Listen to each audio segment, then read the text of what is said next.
On April 5, 1933, a month after taking office, Franklin Delano Roosevelt signed Executive Order 6102. With 11 paragraphs of legal jargon, he made it a federal crime for any American citizen to own gold. Not foreign gold, not rare coins in a museum. Your gold, the coins in your pocket, the bars in your safe deposit box, the wedding band your grandfather saved for 6 months to buy. All of it became contraband overnight. The penalty for keeping your own property was 10 years in federal prison and a $10,000 fine. In Depression-era money, that fine alone would bankrupt most families. For holding a metal that had been money for 5,000 years, you could lose a decade of your life. But here's what no history class will ever teach you. The legal mechanism that allowed Roosevelt to empty the pockets of every American was not invented in 1933. It was not a Depression-era emergency measure. It was a weapon forged during World War I, buried in a law called the Trading with the Enemy Act of 1917. And that weapon was never decommissioned. It's still loaded, it's still aimed, and it has been quietly upgraded every few decades to hit harder and reach further. The same statute that turned gold ownership into a felony in 1933 now covers virtually any asset, any transaction, any property the president decides threatens national stability. Most Americans have never heard of it, but it's heard of you. Section 5B of the Trading with the Enemy Act granted the president power to regulate, investigate, or prohibit any transactions in foreign exchange, transfers of credit, and the export or hoarding of gold or silver coin or bullion. That word, hoarding, was the trapdoor. In 1917, hoarding meant helping the Kaiser. In 1933, Roosevelt's lawyers stretched it to mean any American holding gold the government wanted. The beauty of vague language is that it means whatever power needs it to mean. The legal magic trick was using a wartime law during peacetime. There was no war in 1933. There was a banking crisis. But Roosevelt declared a national emergency, and his attorneys argued that emergency powers from 1917 still applied. No new legislation required, no congressional debate, just a presidential pen and a reinterpretation. The courts agreed.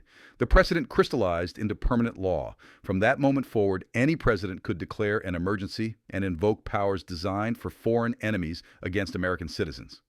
And here's the part that should stop you cold. That precedent has never been overturned. It has only been expanded. Let me walk you through the mechanics of the heist because the devil lives in the details they left out of your textbook. The executive order gave Americans until May 1st, 1933, to surrender their gold to a Federal Reserve Bank. In exchange, they received paper dollars at the official rate of $20.67 per ounce. Most people complied. They had been told this was temporary. They had been told the banking system needed stabilization. They had been told this was their patriotic duty. They trusted the government that had just elected a president promising a new deal for the forgotten man. Then came January 1934. Roosevelt signed the Gold Reserve Act. This raised the official price of gold to $35 per ounce. Read that sequence again. The government forced you to sell at $20.67. Then they immediately revalued the metal to $35. They didn't just take your gold. They took 69% of its value. If you had $10,000 in gold coins on March 1st, 1933, you were forced to exchange it for $10,000 in paper. 9 months later, that same gold was worth $16,900. The government pocketed the difference. Every ounce, every citizen. The largest single wealth transfer in American history, executed with 2 signatures. This wasn't a bailout. This wasn't stimulus. This was a heist with a notary stamp. If you're starting to understand why they don't teach this in school, hit that like button right now. This isn't about gaming some algorithm. It's about breaking through 90 years of silence around policies that are still legally active today. Every like pushes this in front of someone who thinks their safe deposit box is actually safe. Now let me show you how they hunted the people who refused to comply. Enter Frederick Barber Campbell. Campbell was a New York attorney who understood exactly what the government was doing. He had deposited over 5,000 ounces of gold at Chase National Bank before the order. When the deadline came, he refused to surrender his property. He didn't hide. He didn't flee. He sued.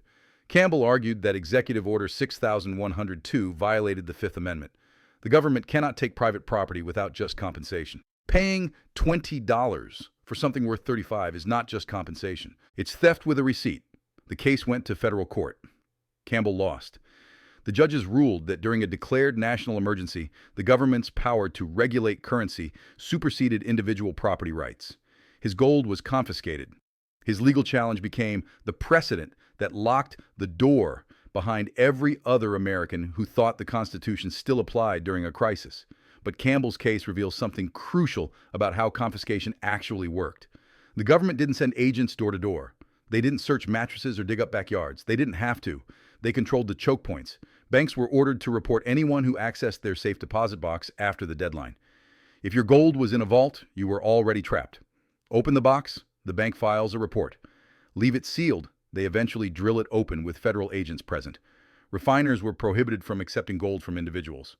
Jewelers were ordered to report anyone attempting to sell gold items.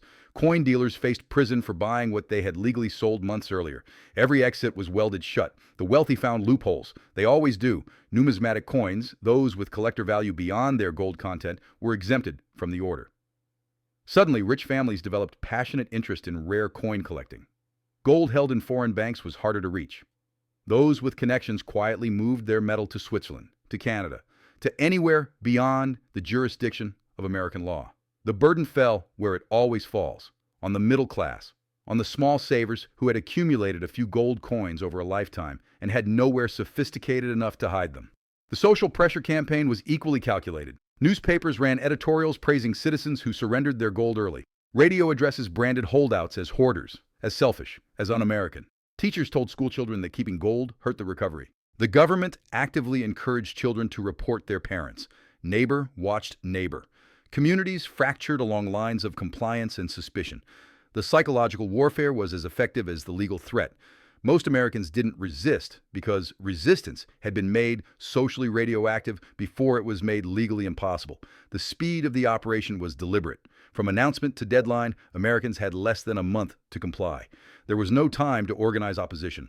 No time to mount legal challenges that might delay enforcement. No time for the constitutional questions to percolate through public debate. The velocity was itself a weapon. By the time people understood what was happening, the exits were already sealed. This timing template has been studied by every administration since.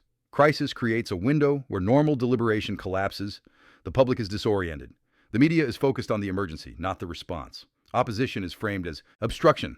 Speed prevents resistance from crystallizing. The 1933 operation wasn't just successful. It was a masterclass in how to restructure property rights before anyone can effectively object. Now here's where this history becomes your future. Executive Order 6102 was formally revoked in 1974. President Ford signed a bill restoring the right of Americans to own gold. You can buy bullion today without going to prison. But the underlying legal infrastructure, the foundation that made 1933 possible, was never demolished. It was renovated. The Trading with the Enemy Act of 1917 still exists. But in 1977, Congress passed the International Emergency Economic Powers Act, the IEEPA. This law took the emergency powers from 1917 and removed the single constraint that had limited them. The original act required a state of war. The IEEPA requires only a declared national emergency. Any emergency, economic instability, a pandemic, a cyber threat, climate disruption, anything a president defines as an unusual and extraordinary threat. Under IEEPA, the president can investigate, block, regulate, direct, compel, nullify, void, prevent, or prohibit any acquisition, holding, withholding, use, transfer, withdrawal, transportation, importation, or exportation of any property in which any foreign country or national has any interest. Read that clause carefully. Any property, any interest. The 1977 law doesn't mention gold specifically because it doesn't need to. It covers everything. Bank accounts, brokerage holdings, real estate, cryptocurrency. Any asset class that a future administration decides represents a threat to financial stability can be restricted, frozen, or seized under existing legal authority. No new legislation required. No congressional approval needed. Just a presidential signature and a declared emergency. And here's the detail that transforms this from historical curiosity to present danger. As of today, the United States has over 40 active national emergencies. Some have been continuously renewed for decades. The International Emergency Economic Powers Act has been invoked dozens of times since 1977. The legal state of emergency that would trigger these asset powers isn't hypothetical. It already exists. The president already has the authority. The infrastructure is already operational. The only variable is the decision to use it. Let me show you how the trigger mechanism works, because this is the part they definitely don't want you thinking about. The National Emergencies Act of 1976 was supposed to rein in executive emergency powers. It required the president to specify which statutory authorities were being activated and imposed a theoretical congressional check. In practice, it created a permanent emergency state. Once declared, national emergencies automatically renew unless Congress acts to terminate them. Congress almost never acts. The incentives are backwards. No politician wants to be blamed for ending an emergency and then having something bad happen. So emergencies accumulate like sediment.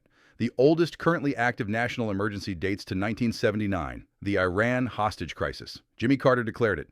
Every president since has renewed it. That's 45 years of continuous emergency authority over Iranian assets. But the precedent extends to anything the executive branch decides constitutes an unusual and extraordinary threat to national security, foreign policy, or economy of the United States. Economic instability qualifies. The 2008 financial crisis demonstrated how quickly the definition of emergency can expand when the banking system wobbles. The next sovereign debt crisis, the next currency shock, the next cascade of bank failures, any of these could trigger the same legal framework that emptied American safe deposit boxes 90 years ago. The statute is loaded. The precedent is established. The only question is what asset class gets targeted. Sound familiar? It should. Every currency crisis in modern history follows the same choreography. First, the government overspends and debases the currency. Second, the purchasing power drops and citizens flee to hard assets. Third, the government declares that this flight to safety is itself the threat. Hoarders, speculators, economic saboteurs. Fourth, they restrict or confiscate the hard assets and force everyone back into the paper system. Fifth, they devalue the currency and transfer the losses to the people who trusted them. Roosevelt executed this playbook in 1933. The mechanics have been refined since, but the pattern is genetic. When monetary systems fail, governments don't admit failure. They criminalize the people who saw it coming. Consider what happened in Cyprus in 2013. When the banking system faced collapse, the government didn't let banks fail. They invented something new, the bail-in. They simply took money directly from depositor accounts, holding more than 100,000 euros. People went to sleep with their savings intact and woke up to find 47.5% had been confiscated to recapitalize the banks that had gambled their deposits away. No vote, no warning, no appeal, just a haircut administered while you slept. The legal justification echoed 1933. Emergency powers, financial stability, the greater good. Or examine India in 2016. Prime Minister Modi announced with 4 hours' notice that the 501,000 rupee notes, representing 86% of all cash in circulation, would cease to be legal tender at midnight. Citizens had 50 days to deposit their cash in banks or watch it become worthless paper. The official reason was fighting corruption and black money. The practical effect was forcing every Indian holding cash into a banking system where their wealth became visible, trackable, and controllable. People died waiting in bank lines. The economy contracted for months. But the government achieved its actual goal. The exits from the financial system were sealed. Or watch what happened in 2022 when the United States froze Russian central bank reserves. $300 billion immobilized with a keystroke. Whatever you think about the geopolitics, the mechanism sent a message to every government on Earth. Your dollar reserves belong to you only as long as Washington approves of your behavior. Cross the line, and your national wealth becomes a hostage. These aren't hypothetical scenarios from dystopian fiction. They're recent history. The tools change, the pattern holds. The common thread connecting 1933 America, 2013 Cyprus, 2016 India, and 2022 Russia is the same. When institutions face existential threats, property rights become negotiable.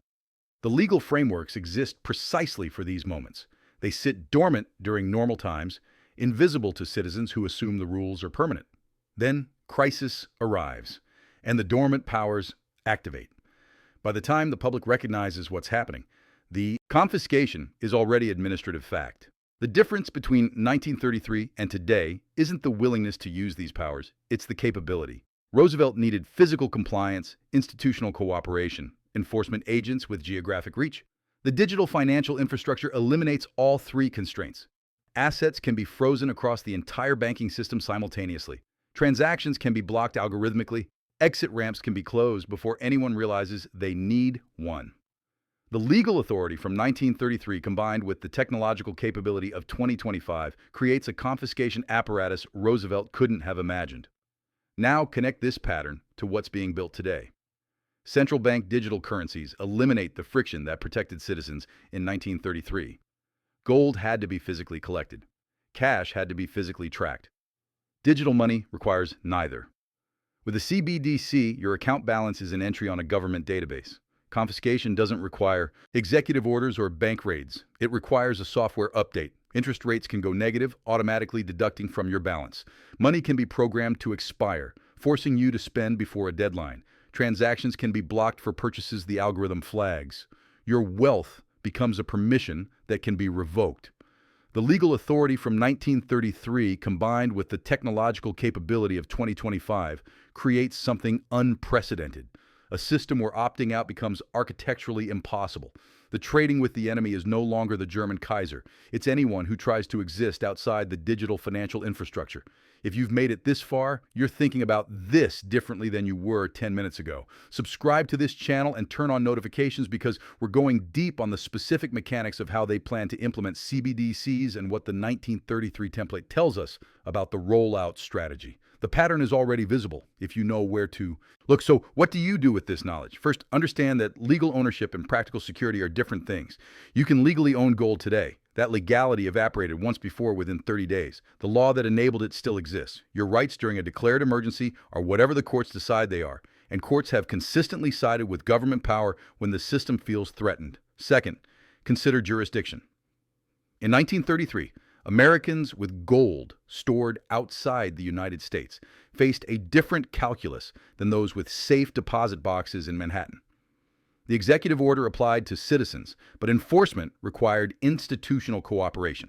Geography created friction. Diversification across jurisdictions creates optionality that single location storage cannot. Third, recognize what cannot be confiscated.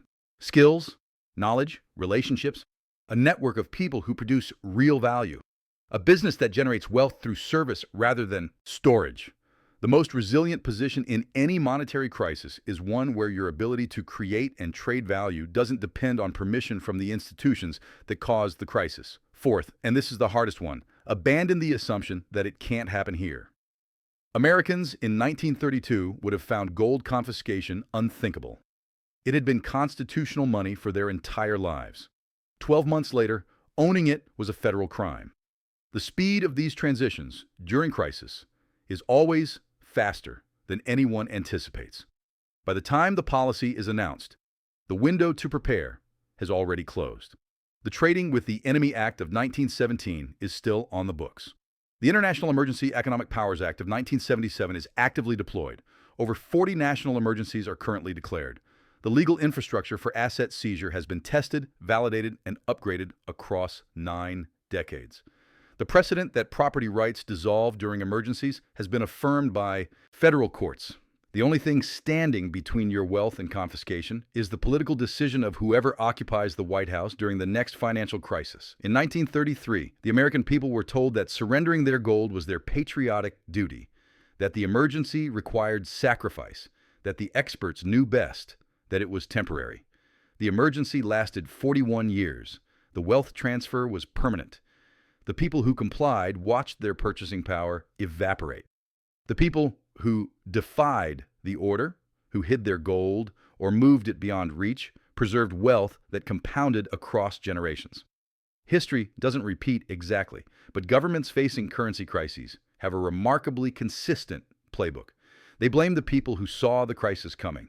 They criminalize the act of protecting yourself. They use emergency powers to maintain control of a failing system. And they frame the confiscation as salvation. The men who drafted the Trading with the Enemy Act in 1917 never imagined digital currencies, algorithmic surveillance, or programmable money. But they created a legal architecture that adapted perfectly to every technological upgrade. The same emergency powers that emptied safe deposit boxes can freeze digital wallets. The same clause that criminalized gold hoarding can criminalize any asset class that threatens monetary control. The letter changes. The structure endures. Drop a comment below and tell me, when did you first realize the rules could change overnight? Was it 2008 when they bailed out the banks and foreclosed on homeowners? Was it 2020 when they printed trillions while locking down small businesses? Was it 2022 when they showed the world that dollar reserves could be frozen with a phone call?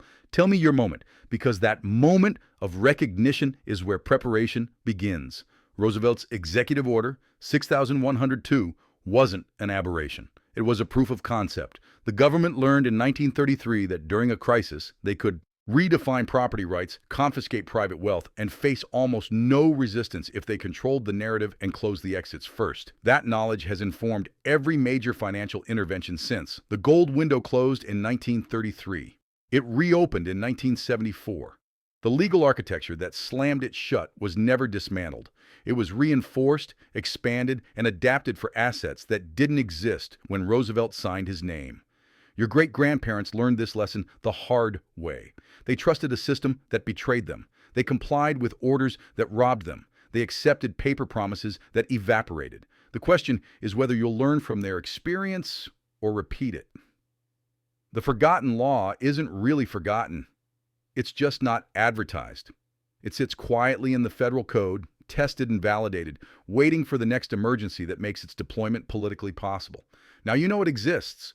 What you do with that knowledge determines whether you're positioned like Frederick Barber Campbell, fighting a system designed to crush resistance, or positioned like the families who quietly moved their metal beyond reach before the order was signed. The ghost of 1933 is patient, but the clock is running.